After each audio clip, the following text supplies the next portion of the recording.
I'll take care of this gas bag. This doesn't concern you, fat man.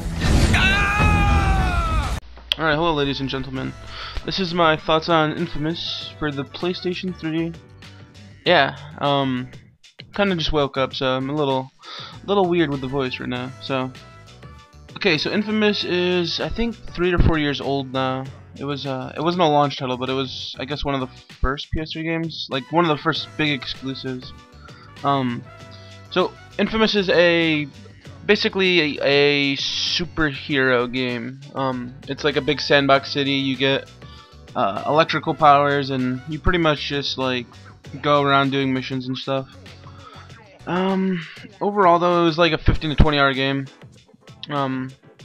So yeah, with that, I'll start off with my likes and dislikes.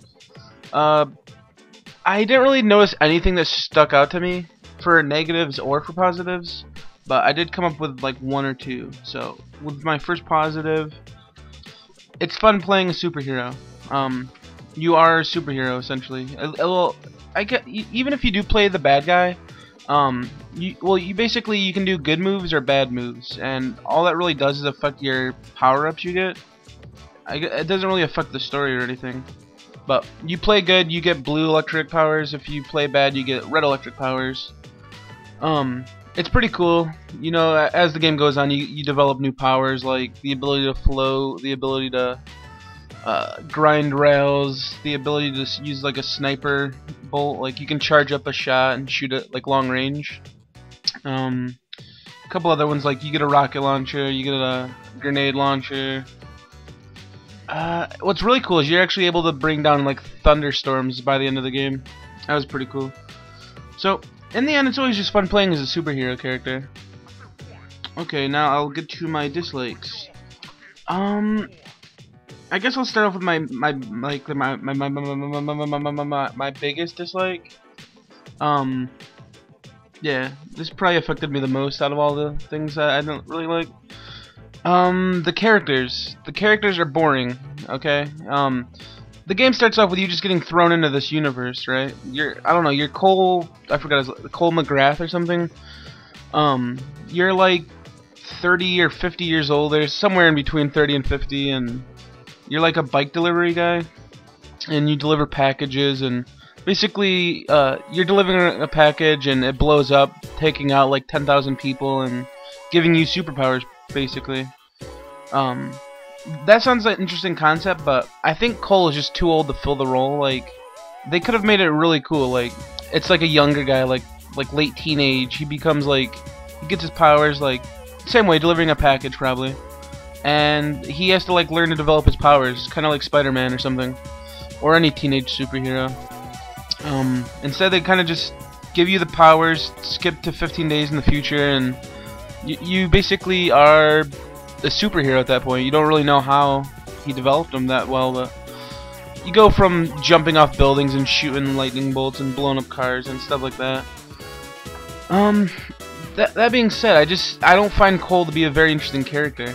I mean, by the end of the game he does improve, but throughout the game he's just kind of like a deep-voiced musclehead who's like, I want to get off the island because I don't want to be here, and shit like that. Like, I don't care. Like, why do you want to get off? Because like his girlfriend broke up with him, so why does he want to leave so badly? Him and his friend, they're just trying to get off the island. And I guess you need a plot like that, but it's still a little weird to see like not really that many detail or plot points based around your character. Like, he doesn't really evolve as a character. As for your best friend Jim Bob, he's pretty retarded. He just kind of says stuff in a southern accent. He's supposed to be like humor based, but I didn't really find him funny at all. Girlfriend, typical girlfriend. She hates you. You want her love, but she doesn't give it to you, and stuff plays out with that later on. And bad guy wise, bad guys are pretty basic. They're basically lunatics. One's obsessed with you and wants your love. One of them is psychic, and I think he wants. I can't remember if he wanted to kill you, or I think he wants to kill the other bad guy with you or something. I don't know. Bad guys were pretty basic. That being said, the boss fights were pretty lame in this game. I mean, you're fighting people with superpowers. You think you'd be like really epic or something, but they usually just go down to you dodging until they stress themselves out, run up to them, and then usually either attack them for a few seconds before they start moving around again, or doing a button sequence, which is you mashing X button and pointing in the direction that it tells you to. Very easy. Yeah, so characters, definitely the worst part of the game. Platforming, yeah. The platforming is really good, like, don't get me wrong, it's better than Uncharted. And I can't really think of many other platformers like this, where it's like parkour, free running, whatever you want to call it. But I think they pulled it off a lot better than Uncharted did. Uncharted, there was so many different things you couldn't grab onto when you jumped. This game, you can pretty much grab onto everything.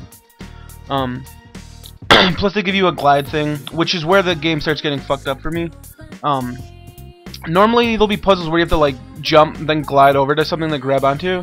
But you have to let go of your glide button at like a precise moment, otherwise your dude will either go through the object you're trying to grab, or he'll just like not grab onto it. So once you get gliding, the platforming does fuck up a lot of times when you don't want it to. But I got used to it eventually, and I reduced it a little bit. But the first time you get it, man, I was dying so much. That would be my likes and dislikes. I guess I will do a little overview on what I liked and what I disliked. Let's see. Alright, starting off with story. Let's see. So, yeah, you're basically just a normal guy. You get thrown into an event that causes you to get superpowers, as I said before. From there, you basically meet an FBI agent, and she's giving you orders to go do, like, missions, and what that means is, it's basically every day you have to go turn on a couple power generators, which give you powers, by the way. They give you powers, and then you usually have to go to an area, beat up a bunch of people, or go grab something, or it's very, very basic quests, and you do them throughout the entire game. It would have been nice to see a little improvement, but they do switch it up a little bit. There's ones where you have to defend areas with like infinite electric power, so you just basically spam your rocket launcher or your grenade launcher. As for the story, I don't know. I just think the direction of it was wrong. It starts off extremely slow, and then near the middle-ish, late-ish point in the game, something happens, like a character you like gets killed, and that causes basically the story to pick up a little bit. But then they lower it down again, and then out of nowhere you're fighting the final boss. It was, I don't know. It was very, I don't know. It wasn't a good story in my opinion. It was really basic. They just could have done more with it, I think. Yeah, that's it really for story. It's just, I don't know. The questing and I don't know, I just didn't like it. Gameplay, it is pretty good gameplay wise. I think this is probably the best part of the game. It's pretty fast paced, and it's a third person shooter at heart with some, I guess, beat 'em up action too. You can melee, but honestly, I don't know why you would want to at all. So it's just like an action sandbox game, really.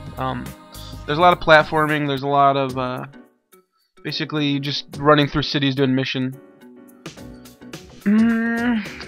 Doesn't really expand much. Every couple missions, you get a new power. After that, usually it's, Cole, go over here and blow up this thing so that we can not really do anything differently, but we'll say we'll do something differently. I thought it was pretty cool when you get new powers, because it's usually a new weapon type. Like, you can snipe now, you can shoot a rocket launcher now, you can bring down lightning bolts, you can basically, it's just a way to upgrade your character without upgrading them physically, like through leveling up in game. Yeah, aside from the basic quests, I think it was pretty good. Like, they handled the action pretty well, is what I'm trying to say. Yeah, it's probably the best part. And let me talk about the music real quick. It sucks. Okay, music done. Overall, what would I say? I'd say this is a pretty good game. I got it for free. You guys could probably pick it up for, I don't know, anywhere from like $10 to $20, I hope. I haven't looked into the pricing because Sony gave it away for free because their internet sucks. If you picked it up though and you were holding back to play it like I was, definitely play it. It's worth a playthrough at least. It's pretty easy trophies. It's pretty enjoyable. At the very least, it's a good 15 to 20 hours to blow on. Yeah. With that being said, It was a decent game. I think they nailed some elements pretty nicely, but the story just wasn't that good.